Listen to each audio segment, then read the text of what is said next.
On Wednesday's show, we covered the news that nearly every railway station ticket office in England is set to close. The announcement was made by the Rail Delivery Group, which represents the train companies running England's railways under contracts issued by the government. The mass ticket office closures are a government push plan under the guise of cost cutting and modernisation. The RDG claimed that ticket office staff would be moved into, quote, new engaging roles with no redundancies on the horizons.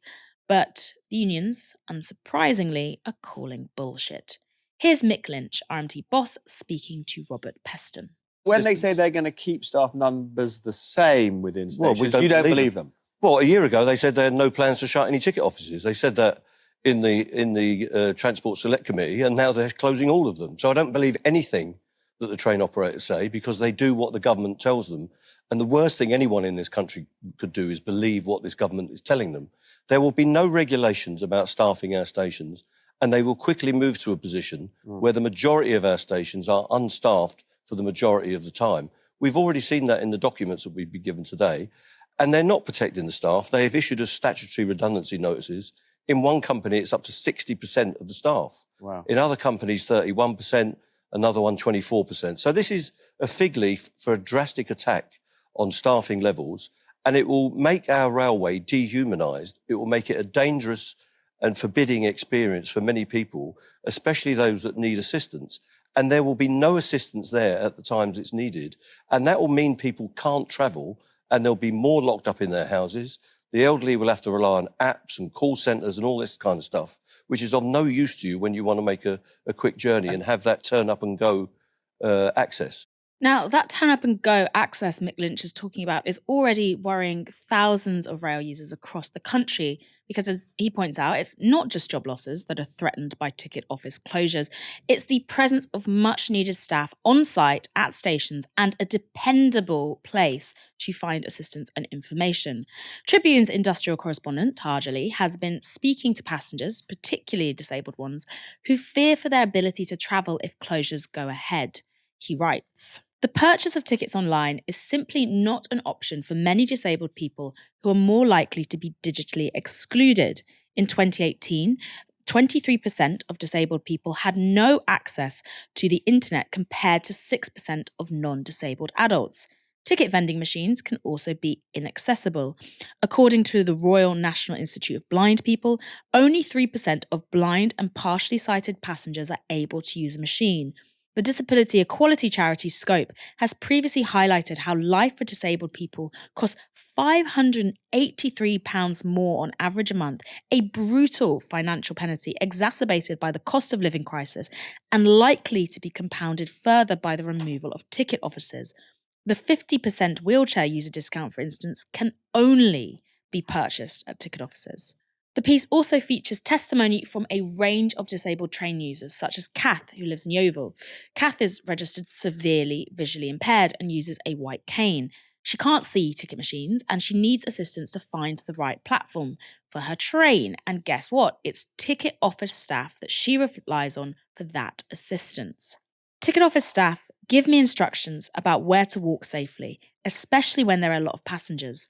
They give guide assistance where you hold onto their elbow and they lead you. I don't know how I'd cope if they disappeared. I use stations like Yeovil Junction, Castle Carey, Exmouth. The other day it was Bridgewater. All of those stations have only one member of staff at a time, and that is the ticket office staff. They will help me at Yeovil Penmill and Yeovil Junction, which both have steep footbridges with 15 to 20 steps on each side before each platform. Tajali also spoke to Jane, who is elderly and registered blind, about her need for ticket office staff to be present in order for her to travel. Jane said this, I'm now almost completely blind. I'm not very computer literate either, so I always use the ticket office. They know who I am and what ticket I need.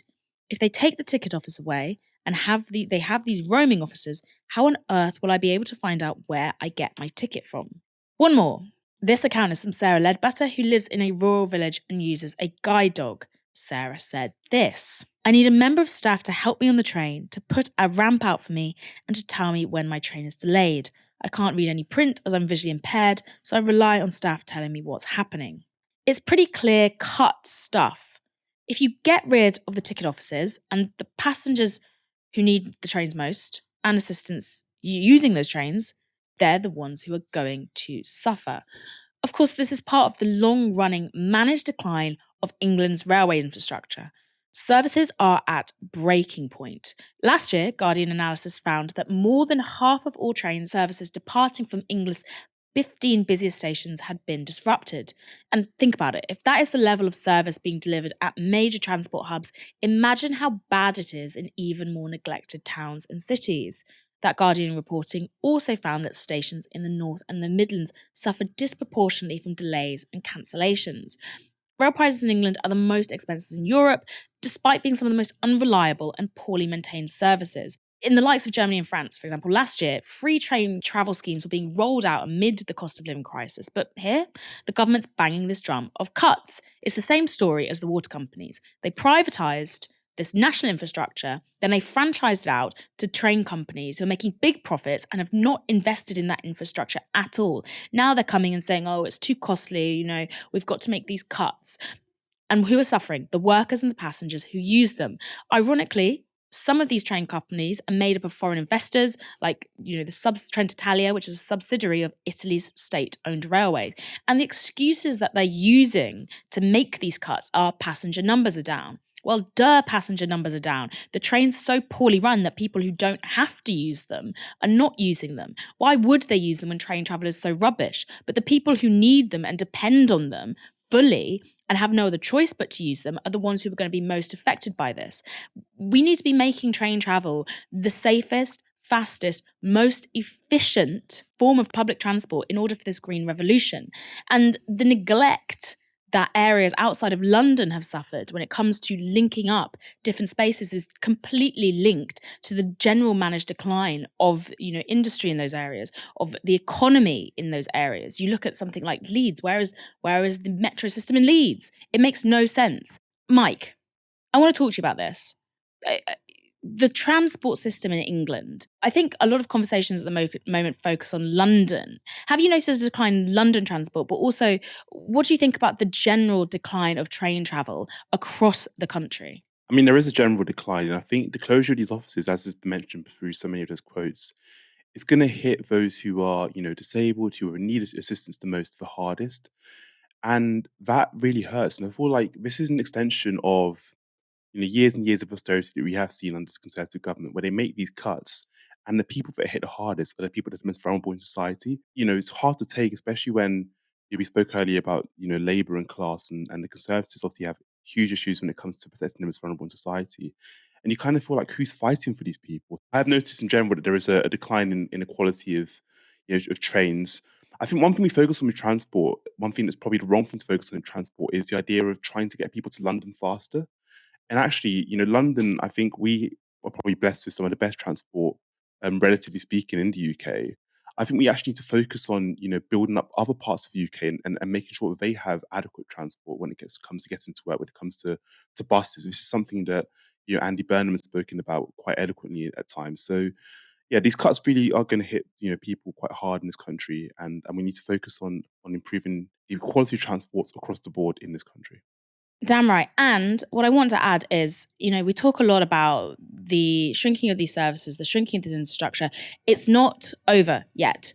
The whole point of this is so we can fight back against this. There is a consultation that is taking place on these train office closures. Each individual company across the rail delivery group has to consult with the public about whether this is a good idea.